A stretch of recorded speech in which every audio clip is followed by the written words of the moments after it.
Bonjour à tous, bienvenue sur ma chaîne YouTube. Alors, aujourd'hui, j'espère que vous allez bien. On va voir ensemble pourquoi 0,1 Bitcoin, ce petit morceau de monnaie numérique, peut te placer dans le top 3 des plus riches du monde. Et pourquoi le moment d'agir, c'est maintenant. Il n'y a pas si longtemps que ça, les États-Unis eux-mêmes disaient que Bitcoin était un scam. Donc on avance les amis. Bref, comme toujours. Cette vidéo n'est pas un conseil en investissement, c'est une mise en perspective parce qu'on vit un moment où la rareté rencontre enfin l'adoption. C'est parti pour la vidéo. Déjà, parlons d'un paradoxe. 21 millions. Il n'y aura jamais plus de 21 millions de Bitcoin. Pas 21 millions et demi, pas un de plus. À moins que Satoshi soit bien foutu de notre gueule et qu'il réapparaisse un jour. Je rigole à chaque fois, mais honnêtement, j'ai 0,01% de mon cerveau qui ne met pas du tout cette éventualité de côté. Car encore une fois, tout est possible dans la vie. Mais si tout se passe bien, cette limite qui est inscrite dans le code, c'est la colonne vertébrale du système et c'est elle qui change absolument tout. Si tu divises ces 21 millions par les 8 milliards d'humains sur Terre, ça fait 210 millions de personnes maximum qui peuvent détenir 0,1 Bitcoin. En théorie. Mais en pratique, c'est beaucoup plus serré. Parce que le jeu est déjà truqué. Les États-Unis et les institutions sont en train de verrouiller les parts du gâteau. Luxembourg vient d'investir 1% de son fonds souverain, soit 9 millions de dollars dans des ETF Bitcoin régulés. Et ce pays ne représente qu'un échantillon de la vague à venir. Pendant ce temps, BlackRock, via son ETF HBIT, détient environ 7300 Bitcoins.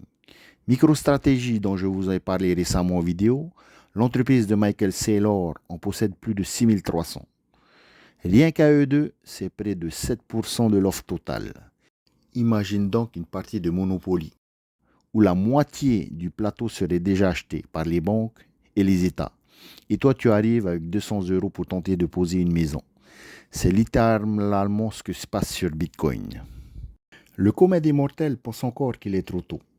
Mais les acteurs institutionnels, eux, savent qu'il est presque trop tard.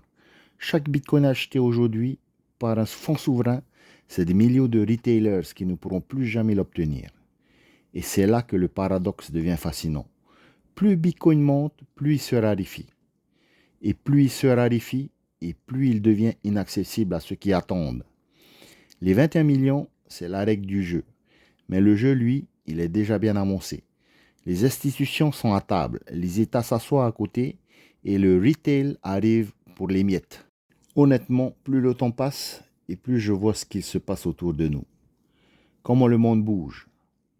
Et plus je me dis que posséder le maximum de Satoshi est la meilleure idée qu'on puisse avoir. Et justement, certaines personnes vont vous dire, mais attends, pourquoi ne pas investir simplement 10 000 $ dans un ETF du S&P 500? C'est la phrase classique. 8% par an, rendement garanti, historique tranquille. Sauf que ce calcul, il oublie un truc essentiel, le monde réel. Ton argent travaille à 8%, mais tout autour de toi, les prix explosent à 10, 12, 15%. Ton rendement n'existe plus, il s'est fait avaler par l'inflation. Ton argent croît sur ton compte, mais fondant dans ta main. Je regarde une vidéo tout à l'heure d'une mamie qui disait qu'à l'époque, 1 million de dollars assurait ta survie jusqu'à la fin de tes jours. Aujourd'hui, ça te permet à peine de t'acheter quelques mètres carrés en centre-ville. Regarde ton quotidien. Le café que tu payais 4 dollars avant le Covid, aujourd'hui, il coûte 8. Ton loyer augmente. Ton panier de courses, il grimpe aussi. Et pendant ce temps-là, la BCE, elles impriment. La Fed, elles impriment à mort. Donc ton 8% annuel, c'est un pansement sur une hémorragie. Le dollar, l'euro, le yen, le peso, le CFA, le dirham, peu importe la couleur du billet, tous subissent la même maladie, la dilution. Plus on imprime, moins ça vaut. C'est mécanique et c'est là que Bitcoin fait figure d'anomalie. Bitcoin ne suit pas l'inflation, il la dépasse.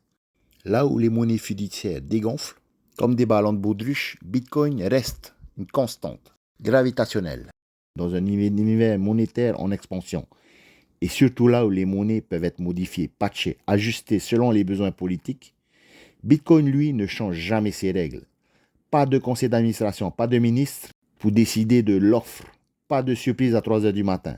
Mais Bitcoin, c'est une constitution monétaire prévisible, transparente, immuable. C'est cette stabilité radicale qui attire aujourd'hui des BlackRock, des Fidelity et même des États comme le Luxembourg. Maintenant, imagine un sablier géant. Chaque grain de sable qui tombe, c'est un Bitcoin nouvellement créé. Mais tous les 4 ans, quelqu'un vient rétrécir ce sablier. Moins de sable passe, moins de Bitcoin naît. C'est ça le halving. En 2012, les mineurs recevaient 50 Bitcoins par bloc. Bon, je sais qu'il n'y en a pas beaucoup qui les ont gardés, mais imaginez recevoir 50 Bitcoins quand vous miniez un bloc. Et aujourd'hui, depuis avril 2024, on est passé à 3,125 Bitcoins. Et ça va encore diminuer dans 4 ans. Enfin, dans 3 ans maintenant. Et ainsi de suite, jusqu'à ce qu'il n'en reste plus à créer. C'est pas un bug, c'est le plan. Le halving, c'est la respiration du marché. Tous les 4 ans, il coupe la perfusion, crée une crise d'offres et chaque fois, le prix finit par exploser dans les mois qui suivent. Sauf que cette fois, c'est vrai, on vous le répète tous les jours. Le décor est différent. Il y a 10 ans, c'était les geeks. Aujourd'hui, ce sont les États, les fonds, les banques. Et pendant que tout ce beau monde s'installe à la table, les indicateurs techniques montrent un truc jamais vu. Un resserrement extrême des bandes de Bollinger. C'est la weekly chart. C'est comme une cocotte minute. La pression monte. Le couvercle vibre. Quand ça va péter, ça ne va pas faire semblant. Et selon les données historiques, comme je vous le disais en intro, il reste moins de 100 jours avant la prochaine explosion de volatilité. Personne ne sait quand ça partira vers le haut ou vers le bas. Mais une chose est sûre, l'énergie stockée, le halving, c'est la mèche. Le squeeze, c'est la poudre. Et le marché, c'est la main qui tremble juste avant d'allumer. Mais du coup, maintenant, je dois te dire, comment est-ce que je fais pour atteindre ce 0,1 Bitcoin? Parce que bien sûr, j'ai conscience qu'au prix d'aujourd'hui, c'est une somme que tout le monde ne peut pas se permettre d'atteindre. Eh bien, c'est un peu ce que je vous disais dans mon cas personnel. Tu n'as pas besoin d'être riche, tu as juste besoin d'être régulier. C'est ça la beauté du Bitcoin. Ce n'est pas une question de chance, c'est une question de discipline. Le piège du marché, c'est d'attendre le bon moment, mais devine quoi? Ceux qui attendent le bon moment ne rentrent jamais. Pendant qu'ils scrutent les graphiques, d'autres avancent lentement. 20 $ par semaine, 50 $ par mois, c'est le principe du DCA. Le fameux dollar cost averaging. Et si aujourd'hui je suis en profit et que j'ai déjà retiré ce profit sur ce cycle, c'est grâce à ça. Achète un peu tout le temps, sans émotion. Tu n'essaies pas de battre le marché. Tu épouses le marché. Tu avances avec lui, tu absorbes les cycles et un jour tu te réveilles avec 0,1 Bitcoin dans ton wallet. Soit 100 millions de Satoshi. 100 millions de fragments de la monnaie la plus rare de l'histoire. Aujourd'hui, ça vaut environ 12 000 $. Mais dans 10 ans, quand un seul Satoshi vaudra 1 $, c'est 0,1 Bitcoin représentant environ 10 millions de dollars. Pas parce que Bitcoin aurait explosé, mais parce qu'il aura fait ce qu'il devait faire. Protéger la valeur pendant que tout le reste s'effondre. C'est pas un fantasme. Peut-être pas dans 10 ans, mais c'est un scénario logique. Chaque cycle, les sceptiques se moquent. Les traders jouent à la roulette et les patients, ceux qui accumulent, sortent vainqueurs. On vit à une époque où les gens dépensent sans réfléchir. 10 € pour un Uber, 15 € pour un cocktail, 20 € pour un abonnement inutile. Mais peu sont prêts à investir le même montant dans leur liberté future. Et c'est ça le test. Chaque achat inutile est une petite fuite d'avenir. Chaque achat de Satoshi une brique de souveraineté. Parce qu'à mon avis, le vrai luxe demain sera de se dire « j'en ai accumulé quand tout le monde doutait ». C'est pas juste un actif, c'est un ticket d'entrée dans le futur. Un futur où les États eux-mêmes s'exposent à Bitcoin pour ne pas rester sur le banc de touche. Un futur où la volatilité n'est pas une menace, mais un passage obligé vers la souveraineté financière. Le club des 0,1%, c'est pas un club de traders.